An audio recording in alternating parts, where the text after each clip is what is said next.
Hi, I'm Paul Germain, and welcome to another session of Smart Boating. Have you ever wondered about building a boat of your own? I think a lot of people have, and so that's going to be the topic of today's program. We're going to follow the process of building a boat, a small pram. And joining us is a pretty knowledgeable guy in that area right now. His name is Phil Chase. Phil, welcome. Well, thanks. Thank you. It's nice to be here. It'll be a fun show. Yeah. I think a lot of people have entertained the thought of building a boat themselves, but Absolutely. perhaps never got to it. So it'll be a cool show that way. But before we get into it, can you share a little bit about your boating background and your boat building background? Sure. I started with my first boat in 1968 when I was 14 years old. Okay. I bought an old Amesbury skiff, a wooden boat, and had it for a number of years. I lobstered and fished out of it. And I've had many other boats since then, but probably the ones I'd like to shout out to are I shared a Pearson 34 sloop with a couple of other guys, and then I bought myself my own sailboat, which was a Cape Cod cat boat. That was a much smaller boat. It was great for what I wanted to sail by myself. And then most recently I bought a Sisu 22, which is a boat made by Eastern Boats these days, and it's a little lobster boat. Okay. So that's what I'm motoring around in now. So. Right. And what background do you have in boat building? None. Okay. I mean, I've talked to people about boat building. Right. I love boat building. I read magazines about boat. I've been thinking about building a boat for a long time. So. Yeah. All right. Well, and you just completed one recently. That's so it. you could just the right experience for this show. Right. Exactly. Why don't we get right into the topic? A couple things. One is I want to help people understand that the boat we're going to use today is an example, and there's many fine boat manufacturers and fine boats out there. So we don't want to overlook that part. And there's a lot of different components to this process. So that'll be again interesting to dive into. One thing that's on my mind, I think that's on a lot of people's minds, is why build a boat? Why not just go buy one? Right. What's your thought along those lines? Well, I bought a lot of boats, so that wouldn't be new for me. Right. And I actually started thinking about building my own boat a number of years ago. That Amesbury skiff I had when I was 14, I had to do a lot of repairs to it and things. It was a wood boat. Oh, yeah.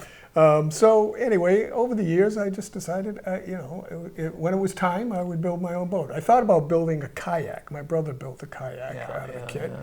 But I needed a pram, a dinghy, and I thought this was the time to do it. So kill two birds with one stone. Yeah. Okay. So all right, so you decide this is seems like a good idea to go forward with this, and then there's a lot of different avenues you can go down when you're in this area. Right. And one of the primary ones is you can build from scratch, or you can build from the bare bones wood up. What sort of things did you think about when you were trying to figure out whether to go scratch or build from a kit? Yeah. Well, I pretty quickly decided that it was going to be a kit. I didn't have the tools, particularly for cutting the wood, nor did I have the experience or the expertise to do that. I do home projects and stuff, but I'm not a carpenter by any stretch of the imagination. So the two things, the experience and skills, and then the third thing, the tools. I just didn't have the tools. So yeah, okay. Well, we've got this picture of the boat here, and we're going to be talking a little bit later about it. I'm thinking about the next step here, and that's plans, right? Yes, that's correct. Yeah, even when you're building for a kit, you need plans. Yes. Yeah. So here's an example of a plan. Right. And can you kind of, where did your eyes go? What are the most important parts of this picture? Well, I think this one's a good one because it shows that I was building a sailing pram, a sailing dinghy. So this is a small boat. It's 8 by 4 approximately, but you can sail in it. So you can see a bit of a mast there, and you can see a tiller and a rudder and what they call a dagger board for sailing. So Yeah. that's what this shows, and it just kind of shows you what the boat will look like when it's done. Give you a clue. Yeah, What's yeah, looking exactly. at. You're like, Yeah, it's always good to know what your finished product's going to look like. Right. And was this picture of this boat, was this one of the deciding factors for you? Not the specific picture, but the model. Yes. But, you know, there's a lot of different shapes of small Yeah, boats that you yeah. could get. Yeah, I needed a dinghy. I needed a dinghy that I could row out to my mothership, my bigger boat, my 22-foot mothership. Right. And so that was what I was looking for. And this kit is a good one. They've made hundreds and hundreds and hundreds of these have been made. Maybe almost 1,000. Yeah, they're very Yeah, popular, yeah, aren't they? Yeah. Yes. Yeah. Yep. Okay. So you see something like this and it helps you decide if this is the right road for you to go down or not. Exactly. Right. And then they come, actually, some boats come with sets of drawings and even manuals to go along with that, right? That's correct. Yeah. Yeah. Yeah. What was your experience in So this in this particular case, because boat? it's a kit, sorry to step on you, but because it's a kit, it's not as many detailed plans like you're seeing right now on the screen. This is a plan that shows, if you look at the top of it, you've got a side view of what the boat looks like. Yeah. And then you have a bird's eye view. And the bird's eye view is good because it gives you some dimensions that you are going to have to pay close attention to when you build the boat. Okay. So for instance, it even shows you how far away from the seats you have to put the oarlocks. And you know, you want it to be able to row as efficiently as possible, and those oarlocks are set up at a distance for efficient rowing. Okay. What these plans have that are different than if you were building it from scratch is detailed instructions. There's an instruction manual that comes with the plans. All right. And the instruction manual has descriptions, photographs, other text or other drawings like these, but of different parts of the boat and so forth. And they're very, very well done. Really? Yeah. I mean, you can follow them very easily. So. Okay. So that's the key piece in the selection Right. of a kit that you want to build, right? Absolutely. I mean, I looked into that in terms of who had the best reputation for their instructions. It was really important to me. And this is kind of small, the picture we see here. But is it calling out critical dimensions? Yes, so you can see that. I mean, it is small, but there are actually in inches there. They provide you with dimensions of both millimeters and inches, so you can go through that. So. Okay. Yeah. All right. So plans are a big deal here, and we can see, I guess these are some of the different planks or something going up the Yeah, side. so if you look at the side view on the top, you'll see 1, 2, 3 planks with those lines there. Maybe 4. There are 4 planks. Right. And a bottom. Yeah. And that's basically the main pieces of wood other than the front and the back, which are the transoms of this particular boat. It's called a pram because it's a dinghy. It's only 8 feet long, but it has a squared off bow as well as a stern. I see. Okay. All right. So this is a critical part in achieving success in this area, picking the right supplier that can give you not only the materials but also the instructions how to put the materials together. Yes. Yeah. Okay. All right. Particularly for someone with my limited skills. Yeah, a beginner, which most people would be. This is my first boat I've ever built. So Right. All right. And here you are, and it looks like you've got a bunch of pieces next to you. I do. I have a whole bunch of pieces. They came in a box. Got to cut open the box and take things out of plastic bags and line them all up and put them on the sore horses. Okay. It also shows the tools that they suggest that you need, so you can see my tools over by my feet over there on the right. Okay. And I'm in a shed that I can make it in without being rained on. So here we are. Well, that's a lot of pieces. Yes. Probably 50 pieces or so. Yeah, they come in a box, I guess. Yeah, it comes in a big box. Yeah, and all you got to do is cut the packing ties, and there it is right there. And these are different woods. We're going to be talking about that later. Primarily a marine plywood, I guess. Yes, right? Marine plywood. There's a couple of pieces of real mahogany, which I'll show later. I don't think you can see them in this picture. It's marine mahogany. It's most of it's 1/8 inch or 6 millimeters. There are a few pieces that are thicker, like the transoms themselves. The back and the front are 9 millimeters or about 3/8 Okay. inch. And I got to imagine, just as a guess, that this has been kept in pretty well temperature controlled and humidity controlled environments. I find sometimes when you're working with plywood or you go to a local home supply store, there's a lot of rippling that goes along in wood if it's not well conditioned and treated. So I got to imagine these pieces are A-level, that everything's straight and nothing's wavy and things go together pretty well.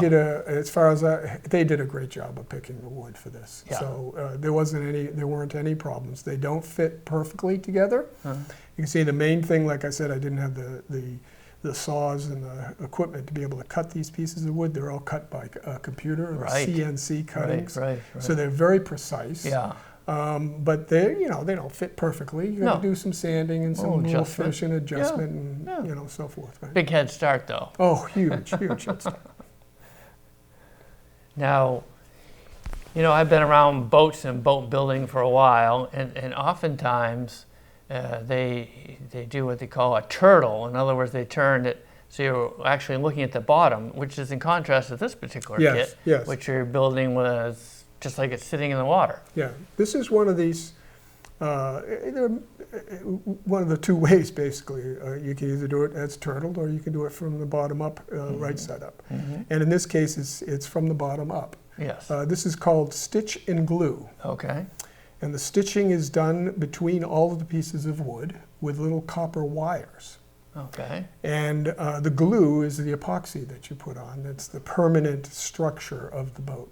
Okay, all right. So as we look at this, we see a floor and then we see some planks going up the sides.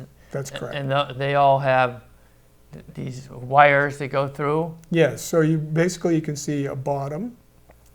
It's kind of a tapered piece at the front of the boat as you're looking at what is on the left-hand side. Piece that's closest to us. Yeah, to us. And then you can see some planks.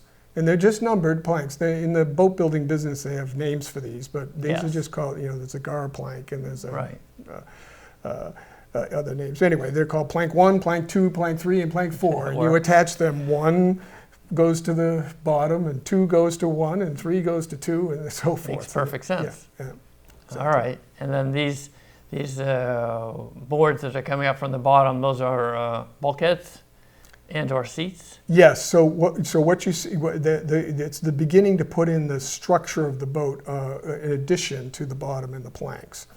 So after you've put in, stitched the first 2 planks together to the bottom, you put on you fit in these structural pieces, these bulkheads. Okay. And they will also form the base of the seats in the boat. Okay. All right.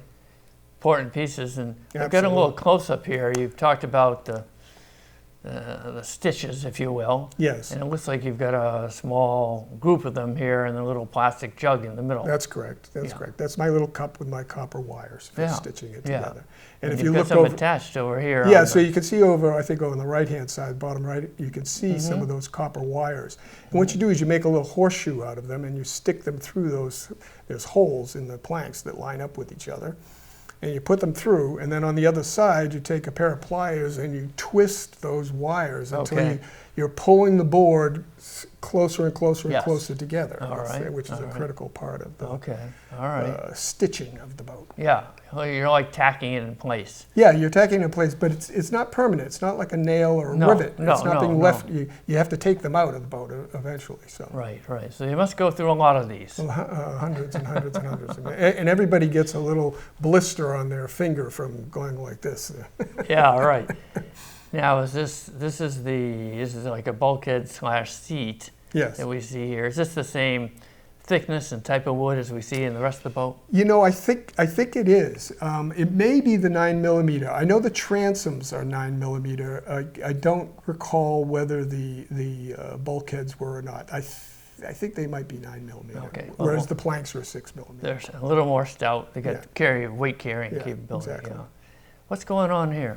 All right, so now you can start seeing a boat. You know, you see the front of the boat is facing us to the left. Okay. And then I'm at the back, and I've got a paintbrush in my hand, and what I'm doing is putting on the epoxy around all these wires. All right. Because the epoxy is what's going to hold all the planks together. Okay. So I'll epoxy every single joint in the boat. Okay.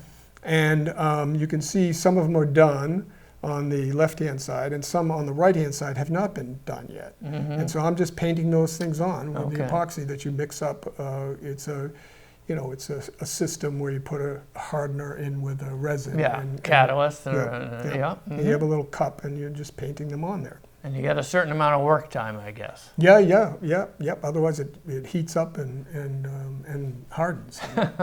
Right. It's better be in the right place when that happens, right? That's right. So part of the whole system is you have your resin in your hardener, and you put them in a little cup, and then you put some on, and then you get some more, and put some on, get some more. Okay, and put some on. one little sections at a time. Yeah, little sections Don't at a try to do the whole boat at once. Exactly. Don't do that. Sometimes you'll put it on the boat. It actually doesn't harden as fast once it's spread out. It hardens faster in the cup. So you sometimes do that. Right. In fact, here you can see, this is the reason why the color has changed on the boat now, is this is all epoxied. So we rolled and painted this all on there. Okay. And that's looks like it's been varnished. But it looks like varnished, but it's just clear. It's the epoxy at this point. Right? There's a lot of stuff in this picture. This is too many things to look at. What do you want to look at? No. Well, I see a yellow line going basically from the bottom of the boat up the side. That's right in the middle. And what we're going to do now is we're going to zoom in on that. It was just to give you an idea of where this zoom was in the boat. Okay. So if you want to this is where a bulkhead is? It's in the middle bulkhead, exactly. And what this is going to show is another part of the structure of the boat. This yellow line is actually epoxy mixed with sawdust. They call it a flour. It can either be sawdust or it could be a polymer of some kind, but we use sawdust, so it's kind of this yellow color. Yeah. And you use a spatula that comes with the kit. They're made out of wood, and you apply it like peanut butter between all the joints. And in this case, it's a big joint to hold that bulkhead, the middle piece, to all the planks and to the bottom of the boat. So you also see some of it on the bottom as well, at the bottom of the picture. So is that the only thing that's connecting the bulkhead to the side of the boat, or is it stitched as well? Well, it was stitched originally, and now we're putting this on here after we've taken out the stitches. Okay. So we epoxied it, and then we stitched it, we epoxied it with just epoxy, and then we pulled out the little wires. It's kind of it's in there, and then you put the paste in there. This is pretty strong stuff, huh? Oh, it's extremely. It's hard as a rock once it. So you need the filler to give it the body. Yes. And then That's correct. Apply like peanut butter there. Very good. Yeah.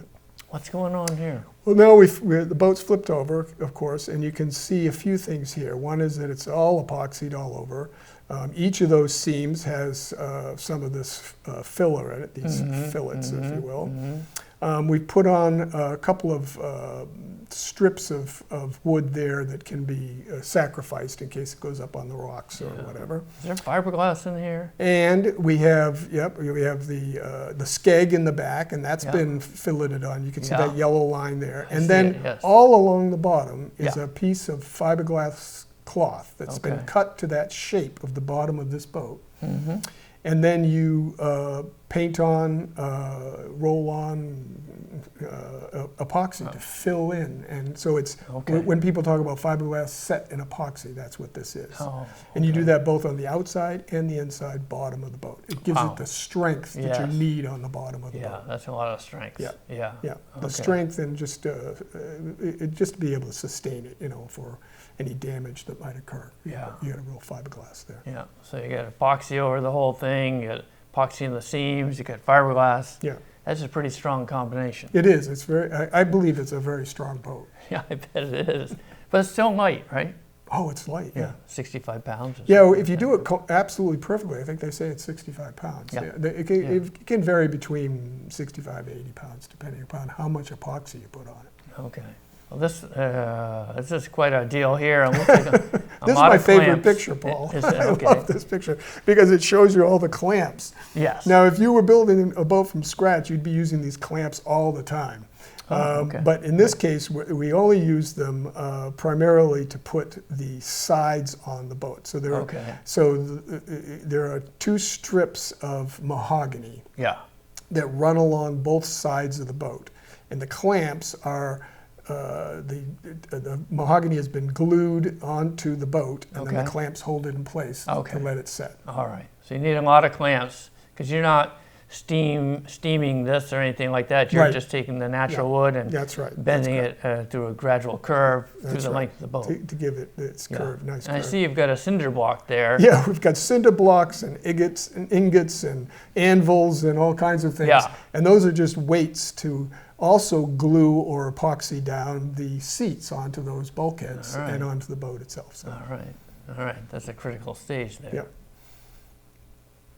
What's going on here? It looks like it's been painted brown. Yeah, I know. It's so this is just I brought the boat home. It's structurally sound, but now it has to be finished. And it's lots and lots of hours of sanding and sanding and sanding and sanding, getting all of as smooth as you want it. It's your boat. You can. So the surface prior to this is a little bumpy, a Yeah, little yeah. rough. It's got little sags in it, and it's got bumps along the edges where the planks meet the front. This is the front of the boat. This transom that you can see with the little handle on it. Yeah. Those have to be, you cut off some of the pieces that are big, but then you have to sand them, and then you sand them some more.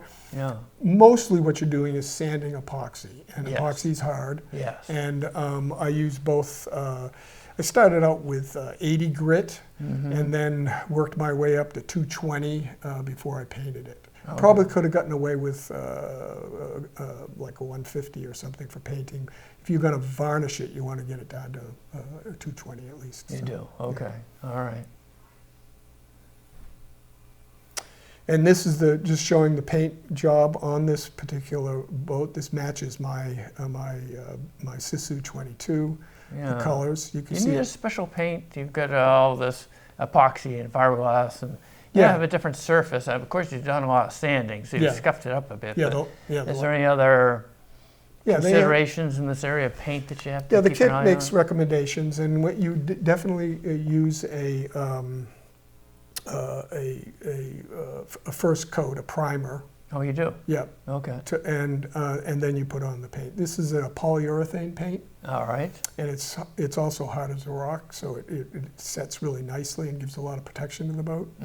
That is, I should say, the blue is. Yes. The white is a boot stripe, and that's a tape. It's Just actually a tape, buy it as a yeah. tape from a marine hardware store. Mm-hmm. And the bottom of the boat is a bottom paint. This boat in particular is going to be in the water for 5.5 months a year. Right. So a lot of things can grow on that. So you use a bottom paint, and this is a somewhat ecologically sound bottom paint. And you're using a roller with this, or a Yes. paintbrush, or Yep. both, or? Yep, both actually. So you do something called roll and tip. Mm-hmm.